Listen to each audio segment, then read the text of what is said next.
Welcome to the Boreal Bloom Homestead. My name is Allie, and today I want to talk about sourdough starter. So for a lot of people, sourdough starters and sourdough bread is very intimidating, and I'm here to tell you that it's easy to demystify sourdough. All you need to do is just get into it. The more that you do with your sourdough starter, the more you know what your sourdough starter needs. It is an intuitive process and it's super simple to maintain a healthy starter.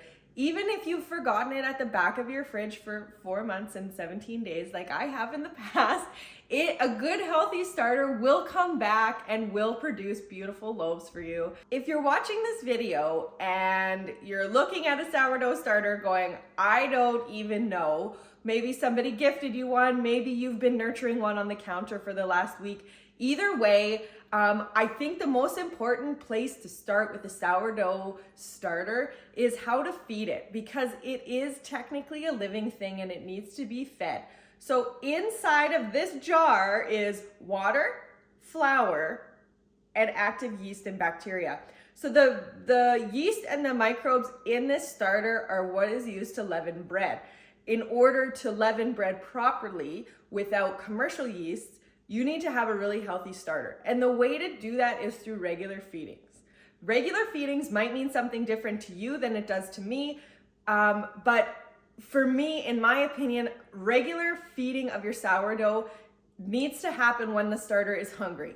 That doesn't matter whether you keep it in the fridge, whether you keep it on the counter, or what.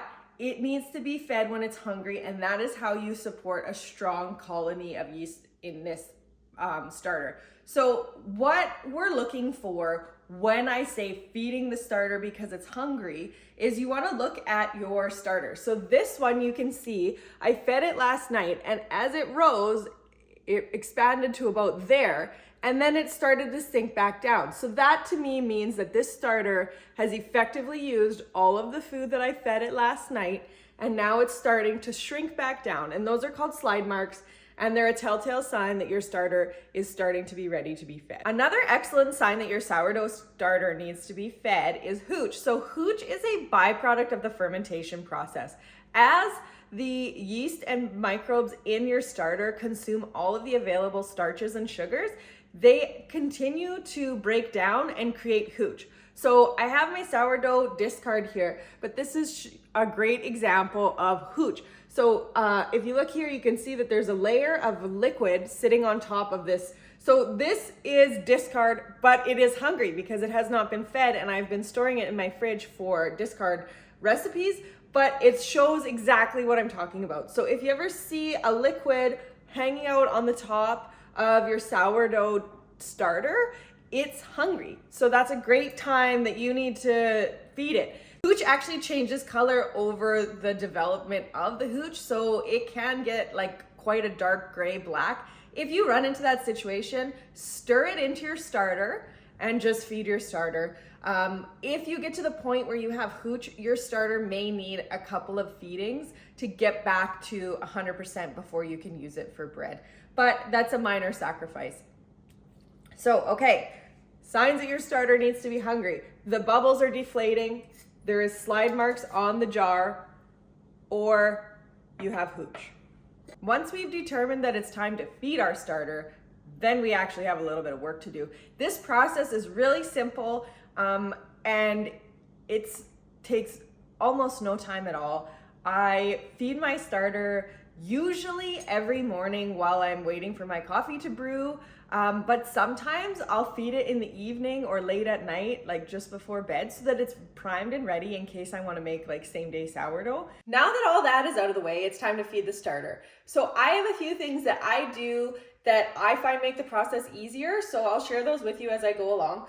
So a lot of sourdough bakers will use the same jar, and they'll just remember what their jar weighs and subtract it when they're feeding the starter.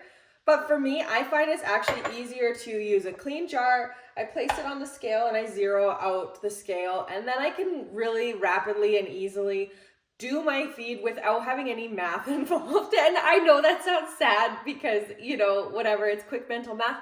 But when you're doing multiple things at once, like getting kids ready to get off to school or talking to your husband or making breakfast and feeding your sourdough starter, things happen, and I find it's way easier to keep track of what I've got going on and how I've got it going on if I just do it this way. So that's what I like to do. My two favorite jars for my sourdough starter are these two.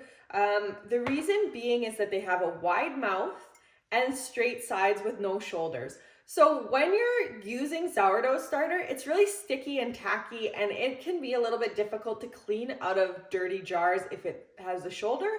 Oh, and it can also be difficult to get it out of the jar. So for example, this jar here has shoulders, so it would be not my favorite jar. It's also square in shape. So when you're trying to clean it out with a spoon or a spatula to get in there to get that sourdough starter out of there, it can be a little more difficult. So like I say, this is just after years and years of sourdough making and, you know, tons of sourdough feeding, I can tell you that I absolutely prefer a straight-sided jar. So that is my preference.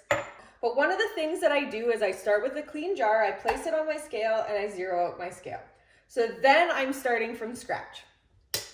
Then I'll take my sourdough starter, and I know now with my jars how much starter I can get away with putting in each jar, because when you feed a sourdough starter, you feed it 1 part of this, 1 part water, 1 part flour, and then the starter will either double or more in volume. So I know that this jar can safely handle 50 to 60 grams of starter, 50 to 60 grams of water, and 50 to 60 grams of flour without overflowing. It is in your best interest to find what your jar, like what the volume is of your jar, by putting a little bit less in there the first few times that you feed it, because cleaning up overflowed sourdough is definitely not high on my to-do list. So I have my jar on my scale, I have my scale zeroed out, and what I'm going to do is I'm going to put 50 grams of starter in my jar.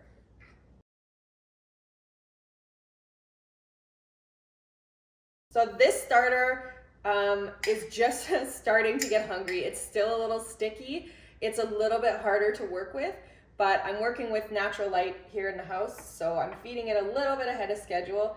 Chances are, by the time 24 hours are up, your sourdough starter is going to be a little bit more runny and less sticky. So I put my starter in, I got 52 grams, no problem, zero it out, and I'm going to put 52 grams of water now. So then I like to stir my starter with the water before I add the flour. I find it helps to distribute everything a little bit better. So basically I stir my starter into the water and get everything nice and combined, and then I'm going to add flour. So I zero out my scale, and then it's time to add flour.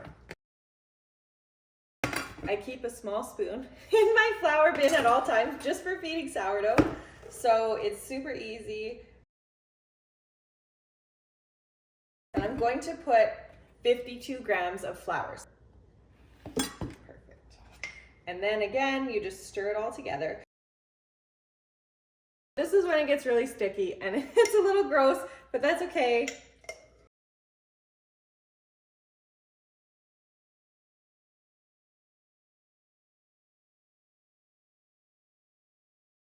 And then I'm going to lightly cover this. So this is a gem jar, and they come with glass sealing lids. So I'm just going to place that on there without a rubber band, so it's nice and loose. Still has tons of airflow, and I'm just going to put the lid on, like screw it on so it doesn't fall off, but that's about it. And then I'm just going to put this somewhere warm to rise, and that's it. That is how easy feeding sourdough is. If you're a frequent baker, you'll probably leave your sourdough starter on the counter like I do. If you're an infrequent baker, it is a-okay to toss that sourdough starter in the fridge. So after you fed it, if you're ready to put it back into the fridge, you just feed it and toss it in the fridge for a week or so without having to feed it again. And then when you're ready to bake sourdough, I just take it out the night before, let it come to room temperature, feed it, and then it's good to go the next day when I'm ready to do sourdough. So there are options and alternatives if you don't want to have the chore of feeding your sourdough every single day. Hopefully you found this video helpful and you gleaned a tip or two on how to maintain a healthy sourdough starter.